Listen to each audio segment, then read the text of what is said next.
tonight. We desperately need food donations. Amid a spike in usage, Moose Jaw's food bank is at risk of shutting its doors. What's that smell? Turns out there's a simple reason behind Regina's stinky drinking water. And these girls are learning volleyball skills while keeping their mental health in mind. This is CBC Saskatchewan News.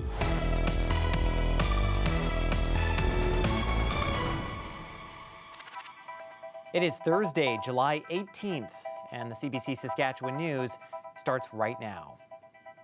I'm Ethan Williams. Thanks for joining us tonight. A Moose Jaw organization dedicated to helping that city's most vulnerable is sounding the alarm. The local food bank says it needs help staying open as demand surges. Alexander Kwan reports. Our warehouse currently has about 2 to 3 weeks worth of stock left at the numbers that we're handing out. So we desperately need food donations. The Moose Jaw and District Food Bank is in a crisis. That's according to a letter published online by the organization urging the community to lend a hand. The food bank's executive director says there is more demand than ever. Our numbers have increased, almost doubled over the past 2 years, and our donations have not matched that. We've received an increase of donations about 25% annually, but in order to keep up and to sustain us, we for the next 3 months at least, until our next big food drive, we need to raise about $150,000. 2 years ago, the food bank provided services to about 400 households a month. Now, it's 800. That means the food bank is handing out less hampers full of food, and it's a situation that's not unique in Saskatchewan. The Regina Food Bank has reported increasing demand since the COVID-19 pandemic as the cost of living has soared. That means people with full-time jobs now rely on food banks. The official opposition says the provincial government needs to step up. There is no good reason that working people, that seniors on fixed incomes, that children are going hungry again in a province like Saskatchewan. In response, the Ministry of Social Services said it values the work food banks do for people in their communities, adding that it will have more to say on this front in the coming days, signaling that assistance may be on the way for those trying to help others. Alexander Kwan, CBC News, Regina. Lawyers were laying out arguments in Saskatoon Provincial Court today in the case of Taylor Kennedy. Kennedy was behind the wheel of her vehicle when she struck and killed 9-year-old Bailey Maurice in September 2021. The question facing the court is whether Kennedy's charter rights were violated by police at the scene. She admitted to vaping cannabis and microdosing psilocybin mushrooms to combat her anxiety a day before the crash. Kennedy is on trial for impaired driving causing death. Her defense team argues the oral fluid sample to screen for THC was unlawfully taken because it was delayed. The Crown argues the sample was taken at a reasonable time. The case will return to court next week. Well, there's an odd smell and taste to the water these days in the Regina area, and this isn't the first time residents are facing this. Shlok Talati has more on what's behind the stench. There's a musty smell to drinking water in at least 2 Saskatchewan cities, Regina and Moose Jaw. But there could soon be relief. The Buffalo Water Treatment Plant, which treats drinking water for both cities, says it should be odor-free by the end of this month. It's very important. It doesn't matter how safe the water is. If people find it has an odor to it or a taste to it, people are less likely to use it. So it's really important for us to have water that smells and tastes good. So that is one of the major elements was we want year-round taste and odor control. Johnson says they're replacing granulated carbon with biological carbon to treat the water. He says that will remove any water-related issues. The Water Security Agency says an algae bloom is causing the foul smell and taste, but the water is still safe to drink. The algae bloom needs to be treated for drinking purposes. But what about people trying to swim in a lake? If you swallow some, certainly nausea, vomiting, and so on. Usually humans, though, don't swallow a large amount of lake water, but our, dogs, pets, and certainly cattle and other animals, may use it as a drinking water source and then can be affected by the toxins present. One University of Regina study says roughly 40% of Saskatchewan lakes have the algae in question. The problem is there's many more water bodies than there are people to monitor them. And so you get into this issue that you probably don't know for every single lake. You know, a good rule of thumb is if it's, you know, if it's 2 inches of thick scum on it, just don't bother going in it. Johnson says the new technology makes sure that the odor doesn't reach Regina or Moose Jaw households again. Meanwhile, the Water Security Agency is asking people to stay vigilant when they're out taking the dip. It says everyone should avoid contact with lakes that have the blue-green algae, and that includes pets. Owners shouldn't let their pets drink or swim in these lakes. Shlok Talati, CBC News, Buffalo Pound. Regina City Council is signaling its initial support for building a new baseball stadium. The current stadium, Curry Field, is used by the Regina Red Sox, and the team says the stadium is old, too small, and in disrepair.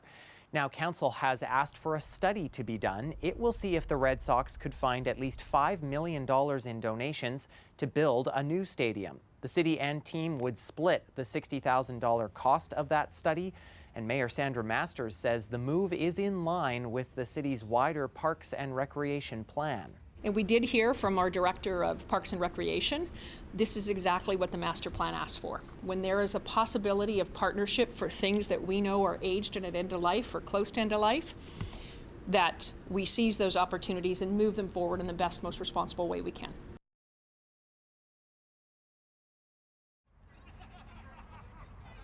Along Dewdney Avenue, if the study finds enough support from donors, the city would consider putting at least $2.5 million toward the stadium.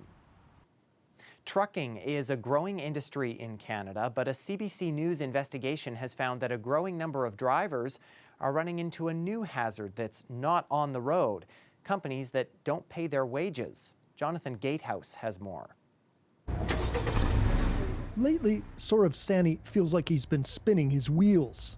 A recent immigrant, he landed a job as a trucker, hoping the long hours would translate into a big check. At that time, they officially give pay charts and everything. They said they're gonna be paying this amount. But after making 2 trips from Toronto to California, he's out $3,000 because the company didn't pay. But they didn't fulfill their promises. Sani is not alone. Trucking is big business in Canada, now employing close to 350,000 people. But there seem to be few speed bumps for companies that fail to pay their workers, even though these private firms are federally regulated. Wage theft is probably the biggest problem we're seeing in the trucking industry right now. Navi Ojla runs a nonprofit organization that helps truckers recover unpaid wages. Her team helped Sani send his complaint to Ottawa. She says the feds aren't keeping up with the surge in claims. In the last year, it's gone from 6 months it takes to start a case to 8 months, and now recently we're getting emails from the labor program saying it's 10 to 11 months. Seamus O'Regan, the Minister of Labour, declined an on-camera interview. His office provided a statement saying it takes the issue very seriously and is working to strengthen the payment order system. Data obtained by CBC News shows the ministry issued 542 wage payment orders against trucking companies in 2023. This year, the pace has almost doubled, with 491 orders in just 6 months. CBC News also reached out to Hardev Tagger, the owner of the trucking firm that employed Saurav Sani. He declined to come on camera, but admits he owes about $18,000 to ex-employees. Money he says he doesn't have, but will pay back when he can. Sani says the missing paycheck caused hardship. I was struggling for my installments, monthly installments for insurance, rent, everything. Even I have to borrow money from my friends. And now holds out little hope of ever seeing that lost pay. Jonathan Gatehouse, CBC News, Toronto. 12 people have fallen ill after drinking plant-based milk contaminated with listeria, and 2 of those people, both from Ontario, have died. The cases have been linked to Great Value brand almond milk, as well as Silk brand almond milk, coconut milk, almond coconut milk, and oat milk. Earlier this month, a nationwide recall was issued for products with best before dates up to and including October 4th. Danone, which produces the drinks, says the contaminated products were linked to a production line at a third-party manufacturer. The future of the Canadian Force's celebrated snowbirds is up in the air. The planes used by the Air Force aerobatics team have reached the end of their useful life, and there are safety concerns. And as Murray Brewster tells us, the jets are just one item on a growing list of things the military needs to replace. They have been part of summer in this country for more than half a century. Canada's Snowbird Squadron, flying 1960s built training jets. A symbol of Canadian pride that's showing its age. CBC News has now learned the aircraft may be retired. The reality is the Tudor plane is well past its utility. There are even some safety issues that are deeply concerning to me. And I've received assurances that through this flight season that they can manage those safety issues. The federal government has been warned for decades the Snowbird jets need replacing. Internal reports in 2003 and 2016, obtained by CBC News, said keeping the jets flying presented significant risks. The Air Force recently ordered another upgrade that could keep them flying until 2030. Other Canadian Forces equipment is also rusting out. The Navy's minesweepers were built in the mid-1990s. Defense sources confirmed to CBC News that fleet is also on a list of ships and planes the military is looking at retiring soon. General Wayne Eyre, the country's outgoing chief of the defense staff, in an interview with CBC Radio, says some equipment is simply worn out. As a capability ages out, there's a declining pool of spare parts to be able to keep it going. We asked the Defense Department for a comprehensive list of what equipment might be retired. It did not respond. But this expert says the upcoming decision is a political problem for Ottawa. Our allies are seeing that Canada is effectively reducing capabilities because it simply doesn't have the money, the political will, or the human resources. Both the federal government and the military insist no decisions have been made. Last spring's federal budget set aside $1.9 billion to maintain older fleets. But it's clearly not enough. Murray Brewster, CBC News, Ottawa. A historic aircraft, even older than those Snowbird jets, touched down in Saskatoon today. An Avro Lancaster bomber, the workhorse of Allied air forces in the Second World War, stopped into the Saskatchewan Aviation Museum this morning. The restored Made in Canada aviation icon was making a fuel stop on its way to an air show in Alberta. It's one of just 2 Lancasters in the world that still fly, and hundreds of people turned out to see its arrival, including Reg Crash Harrison. The 102-year-old veteran flew a Lancaster during the war. Well, it's difficult to put into words, but I've had a lot of surprises in my life, but I would have to say this sort of tops them all because I never, ever expected anything would happen. So I'm very grateful for all the people that arranged this, and I want them to know how very much I appreciate it. The aircraft is also known as the Mynarski Memorial Lancaster, named in honor of Winnipeg war hero Andrew Mynarski. Well, a live look now at a busy Wascana pool in Regina. It, of course, is the perfect day to cool off in the water or just sit on the deck and catch some sun. It's also where we'll find Tyreek Reed, who has abandoned the studio to bring us the forecast poolside tonight. That's coming up after the break. Stay with us.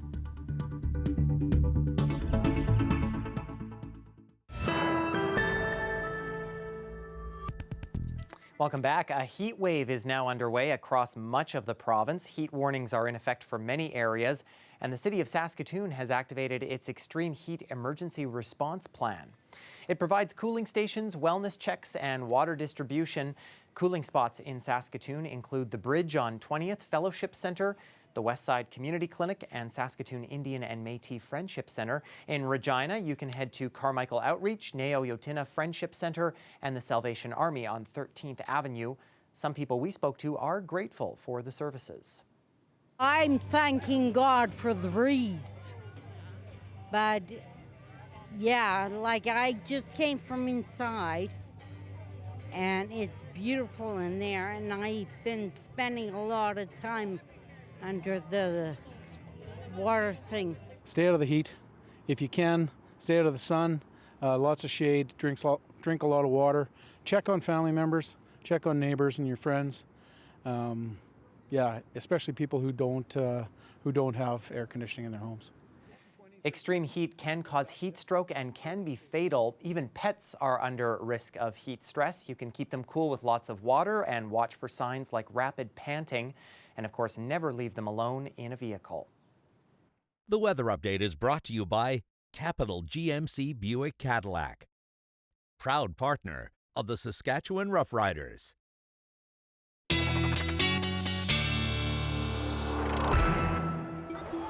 Well, color me jealous, because we are heading outside now to join Tyreek Reed, who's here with our forecast. Poolside this evening at Wascana Pool. What's it like out there tonight, Ty?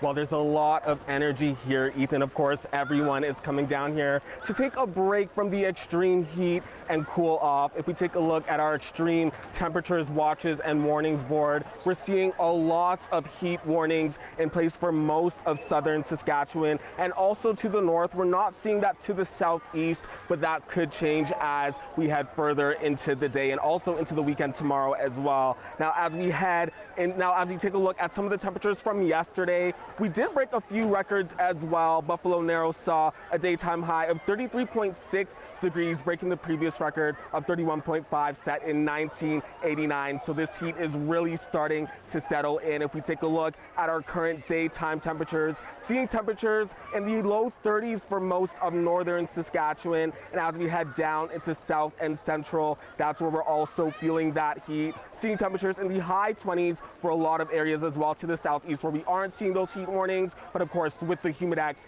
it definitely does feel like the low 30s. But we're also dealing with those extreme smoke warnings as well. We're seeing advisories in place for most of northern Saskatchewan. Because of that, we do have a bit of elevated air quality health index levels. We're seeing that at around a 5 right now in areas like Buffalo Narrows. And as we head into the weekend, we could see that reach a 10. A lot of that smoke does seem to be traveling down south, so we could see some of those warnings pop up in central areas of the province. Now, if we take a look at our satellite and radar, we do have some active weather moving through parts of the Churchill region. That seems to be heading southeast. Now, as we head into tonight, we'll continue to see that head southeast. Heading into tomorrow, we're going to be dealing with a bit of active weather in most of the province. We could see some pop-up showers, but then as we head into Saturday, a lot of that active weather will mainly be in central parts of the province, like in Saskatoon and Prince Albert. Now, let's take a look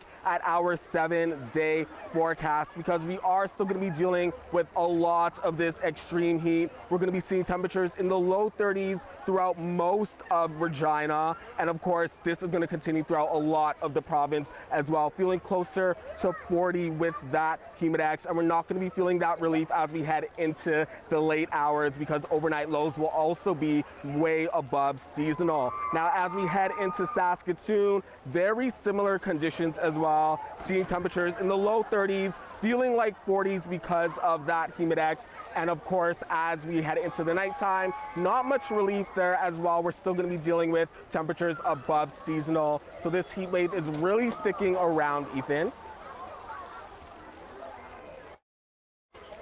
Thanks, Ty. They're humming, especially on days like today where the sun's out, it's warming up, all the bees are out there, and it's really exciting just to see kind of this life return.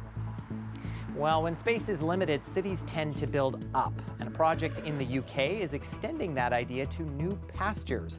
This is an initiative called Vertical Meadows. It involves transforming unused spaces below outdoor advertisements into lush green walls. They're designed to grow plants without a water main connection.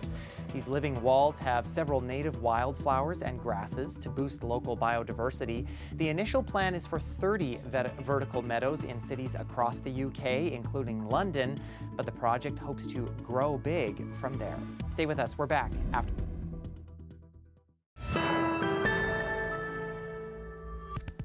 Well, in a little over 24 hours from now, the Saskatchewan Roughriders will take on their biggest rivals for the first time this season. The Winnipeg Blue Bombers come to town riding a 2-game winning streak.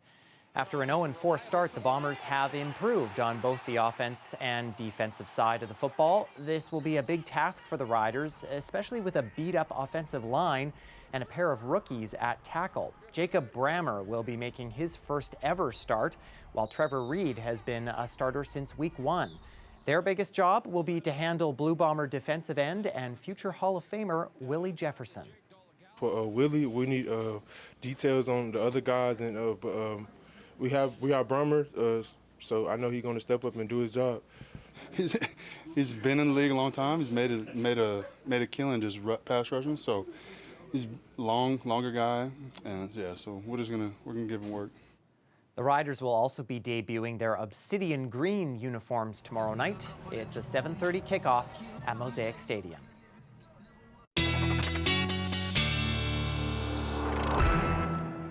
Going to be a hot one for that game, and it's also hot where we find Tyreek Reed down at Wascana Pool for one last look at our weather.